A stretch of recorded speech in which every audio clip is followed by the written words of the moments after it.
হচ্ছে যে আমার সঙ্গে দেবলিনার হঠাৎ করে এই সম্পর্কটা হচ্ছে তা না। আমরা প্রায় 2018 থেকে একসঙ্গে কাজ করছি এবং আমাদের সেই সময় থেকে বন্ধুত্ব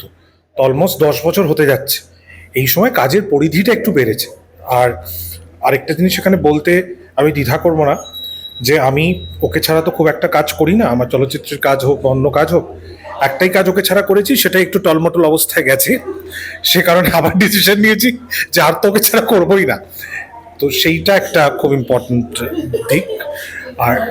সেকেন্ড যেটা মনে হয় সেটা হচ্ছে যে মোটামুটি আমি দেবলিনাকে যেটুকু জানি যে ও যেটা করে, যে কাজটাই করে সেটার মধ্যে একটা ভয়ঙ্কর যত্ন থাকে। সেটা ওর পড়ানো এবং ওর নাচ এবং অভিনয় এবং সমস্ত কাজের মধ্যে আমি দেখেছি যে ওর যে যে অনুষ্ঠানগুলো করে তাতে যে যে ছোট ছোট ডিটেল, এত যত্ন থাকে তার প্রত্যেকটার মধ্যে, এবং সেটা ম্যানেজমেন্ট থেকে শুরু করে আলো হচ্ছে কিনা, খাবার ঠিকঠাক পৌঁছাচ্ছে কিনা, পোশাক ঠিকঠাক পৌঁছাচ্ছে কিনা, এই যত্নটা খুব ইম্পর্টেন্ট যে কোনো কাজের ক্ষেত্রে। তো আমার মনে হয় যে একটা ক্যাফে যখন ও মানে নতুনভাবে শুরু করছেন, সেটার মধ্যে একটা ভীষণ দেবলীনা ছোঁয়া থাকবে, যেটা আমি মনে করবো। এবং এটার আরেকটা ভীষণ অ্যাডভান্টেজ হচ্ছে এটাই, হিন্দুস্তান পার্ক এই অনেকগুলো ক্যাফে, যেখানে পরপর পরপর cafe cafe corner, cafe Chowringhee একটা জায়গা হয়ে গেছে, সেটার বাইরে বেরিয়ে এসে এটা একটা স্পেস। আমার মনে হয় যে সেটা একটু প্রাইভেট, একটু ভালো, একটু রাস্তার ওপরে গাড়ি রাখা যাবে, সেটা একটা আমার মনে হয় যে খুব ভালো। এবং আমার মনে হয় আমার সঙ্গে আরেকজন যিনি আছেন তিনি কলকাতার ক্যাফে কে একদম একটা অন্য জায়গায় নিয়ে চলে গেছিলেন। বাঙালি ভাবতেই পারেনি যে একটা গলির মধ্যে থেকে একটা ছোট ছোট এরকম ক্যাফে সেটা একটা বিশাল আকার ধারণ করবে। তার কাণ্ডারি এখানে রয়েছেন, তিনিও তার মতো করে বলবেন। হ্যাঁ, কিন্তু আমার এটুকুই মনে হয়েছে যে আমি দেবলীনার সঙ্গে যেটুকু সময় অ্যাটাচড রয়েছি, যে আমার মনে হয় ওর বাদবাকি কাজের মধ্যে এটার মধ্যেও সেই যত্ন, সেই, আর ওর রান্নার তো ভীষণ ন্যাক এবং খুব ভালো রান্না করেও, সুতরাং ওর মাঝে মাঝে ওর ছোঁয়াও থাকবে এটাতে। সুতরাং সেটা একটা অ্যাডেড অ্যাডভান্টেজ বলে আমার মনে হয়। আর কুমার্স আর অল ওভার, এবং আমার মনে হয় 2026-এ আমরা আরও অন্যান্য কাজ লায়ার ওভারও দেখতে পাবো, কারণ 15 বছর খুব ভালো ভালো কাজও আসছে। সো আমরা এখানেও কিছু আড্ডা, এখানে কিছু সেশনস করতেই পারি, তোমরা যদি সাথে থাকো। বাকিটা সবাই বলুক। এখানে বলুক, আমি তো লাস্টেই বলি। রাশিদ অলমোস্ট সবই কিছু বললো, কিন্তু আমার একটা জিনিস যেটা খুব ভাল লাগে দেবলিনার ব্যাপারে, ও যাই করে সেটা না ও একা করে না, ও সবাইকে নিয়ে, এবং একটা বেশ, আর ওর পরিবারের প্রতি একটা অদ্ভুত ভালোবাসা স্নেহ আছে, এবং সেটা দেবযানী দেবদার যেরকম কৃতিত্ব ওরও তেমনি কেমন কৃতিত্ব। কারণ এইটা ওর কাকার ক্যাফে, আমি কাকাকে চিনতাম, ওর মানে ওর কাকা দেশপ্রিয় পার্কের সাথে এতভাবে জড়িত ছিল, এবং ও যে এই ওনার লেগেসিটা ও নিজের মতন করে আবার শুরু করছে, এটাই কিন্তু দেবলিনার পরিচয়। কারণ দেবলিনা কোনো কিছু একা করতে ভালোবাসে না, আমি যেটুকুনি ওকে চিনি, বন্ধু বান্ধব, ওর স্টুডেন্টস, ওর পরিবার, সবটাকে নিয়েও থাকে। এটা আমার সব থেকে ভালো লাগে ওর, কারণ ও যখন রান্নাটাও করে বাড়িতে, ও যখন গুছিয়ে খাওয়ায়ও মানুষকে, সেই ভালোবাসাটা, সেই আন্তরিকতাটা পাওয়া যায়। এবং সেটা থেকেই হয়তো ওই ক্যাফেটাকে আবারও রিলঞ্চ করছে, এবং আমি শিওর এই ক্যাফেটা অনেক দূর যাবে। আমরা সবাই তো আসবো, আপনাদেরও কিন্তু আসতে হবে, মানে শুধু দেখলে হবে না, এসে খেয়ে দেখতে হবে। আর একটা অদ্ভুত পজিটিভ ভাইব আছে এই ক্যাফেটার। আমি শিওর এই ক্যাফেটা খুব ভালো করে রান করবে,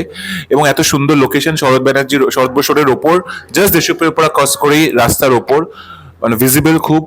এবং খুব ভালো ভালো খাবার, খুব পকেট ফ্রেন্ডলি খাবার, এবং অনেক ভ্যারাইটি অফ খাবার। তো সবটা মিলিয়ে অল দ্য বেস্ট দেবলিনাকে, কেন ও তোমার শুধু বন্ধু না, ফ্যামিলির মতন হয়ে গেছে এতদিনে আমরা একসাথে। তাই সবটা মিলিয়ে অনেক শুভেচ্ছা। গ্রিন টি খাচ্ছে, কফি, গ্রিন টি। দেবলিনার ব্যাপারে একটা জিনিস আমি নোটিস করেছি, আমাদের আলাপ কিছু দিনের, কিন্তু আমি লাস্ট ওর একটা শো অ্যাটেন্ড করেছিলাম where she was dancing for straight 2 hours, and I remember স্টেজে লাস্টে she was carrying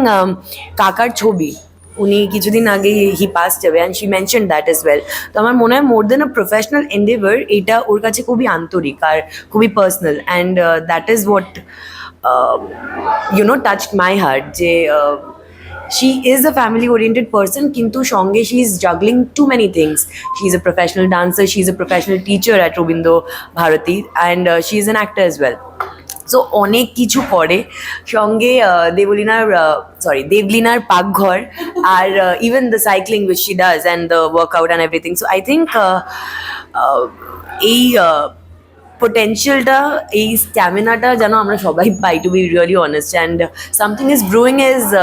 something very special আপনারা সবাই আসুন শরৎ বোস রোডে আর খুব প্রমিনেন্ট একটা লোকেশন একদম মিস আউট করা যাবে না আর এইটুকুই বলবো আর বেশি কিছু বলার নেই তো সবাই এত ভালো কথা বলেছে সেটা তো কেউ বলে না বাট জোকস অ্যাপার্ট এটা তোমরাও জানো এবং ওরাও জানে যে এটা কালকে সন্ধেবেলা এটা পুরোটা ঠিক হয়েছে তার মূল কারণ হচ্ছে এটা 21 তারিখে এটার 1 বছর হবে কিন্তু সেই দিন থেকে আমার একটা শুটিং শুরু তাই সেই দিনে আমি কিছু ফেলতে পারিনি এবং আগামীকাল থেকে আমি 2 দিনের জন্য কলকাতার বাইরে যাচ্ছি একটা অনুষ্ঠানে সো ওইটুকুন সময় যে এই 3 জন মানুষ এসেছেন ইট স্পিকস এভরিথিং যে শুধুমাত্র বন্ধু বা প্রফেশনাল জায়গার বন্ধু হলে বোধহয় সেটা হতো না কারণ এটা একদমই প্রফেশনাল কোনো কাজ না এটা কি বলবো পারিবারিক একটা ভেঞ্চার তো বটেই কিন্তু আমি যাদেরকে ডেকেছি রাজস্বী দা বা অভিষেক দার সঙ্গে অনেক বছরের এখন সম্পর্ক ইট হ্যাজ ক্রসড যে কোনো ওয়ার্কের যেটা আমাদের পরিধি হয় কাজের যে পরিধি হয় তার বাইরে কিন্তু বিবৃতির সঙ্গে আমি রিসেন্টলি একটা আমরা ফটোশুট দিয়ে শুরু করেছিলাম তো এবার একটা ছবি করলাম মোটামুটি 2 দিন আমরা এত গল্প গেম শো অনেক দিন আগে হ্যাঁ তারপরে তো ওর মধ্যে যে একটা ফ্যামিলি ওরিয়েন্টেড যে ব্যাপারটা দেখেছি আমি নিজেও খুব ফ্যামিলি ওরিয়েন্টেড মানুষ আমি ভালোবাসি বাড়ির লোকজনের সঙ্গে থাকতে আমি ভালোবাসি যারা খুব আন্তরিক হয় যেখানে বেশি প্রিটেন্ড করতে হয় না তাই এই মানুষগুলোকে আজকে আমি পাশে পেয়েছি এবং এটা একদম যেটা বললো it's completely out of love and emotion এটা একটা চেষ্টা যাতে কাকার লেগেসিটাকে ধরে রাখা যায় যেটা তার স্বপ্ন ছিল এবং সে পূরণ করে যেতে পারেনি জানি না কতটা করতে পারবো কারণ এই বিষয়ে আমার কোনো আইডিয়া নেই কিন্তু আশা করছি এদের সবার সাহায্য যেহেতু এরমভাবে পাচ্ছি আশা করছি আগামী দিনে আপনাদেরও সহযোগিতা পাবো এবং বাকি যারা আর হাতে গোনা 5-6 জন বন্ধু আছে ইন্ডাস্ট্রির তাদেরও সহযোগিতা আর ভালোবাসা পাবো তোমাকে যারা ভালোবাসে তাদের জন্য কি বলবে যারা ভালোবাসেন তারা একটা কথা নিশ্চয়ই জানেন অবশ্যই সব কাজেরই ভুল ভ্রান্তি থাকে কিন্তু যেটাই করি সেটা খুব অনেস্টির সাথে করার চেষ্টা করি সেটা খুবই তার পেছনে আমি অনেকটা পরিশ্রম করি তো সেইটাকে যদি দেখতে পান তাহলে এই কাজটাকেও ভালোবাসা দেবেন এবং আসবেন যাতে আর কিছুই না নিজের উপর কনফিডেন্সটা আসে যে কাকা যেটা শুরু করেছিলেন সেটাকে একটা জায়গায় নিয়ে যাওয়ার চেষ্টা তাই সফল এবং ক্যাফেটার নামও খুব ইন্টারেস্টিং দিয়ে গেছিলেন something is brewing everything is brewing somewhere so something is brewing এটা শরৎ বোস রোডে একদম দেশপ্রিয় পার্ক ক্রস করি ন্যাশনাল হাই স্কুলের পরে তো যেটা রাজস্বীদাও বললো এটা একটু ক্যাফে হাবের থেকে একটু আলাদা সরে এসে একটু আলাদা একটু কোজি এবং খুবই পকেট ফ্রেন্ডলি তাই এসে একবার চেষ্টা করতেই পারেন এবং তারপরে ভালো লাগলে আমার মনে হয় আপনারা বারবার আসবেন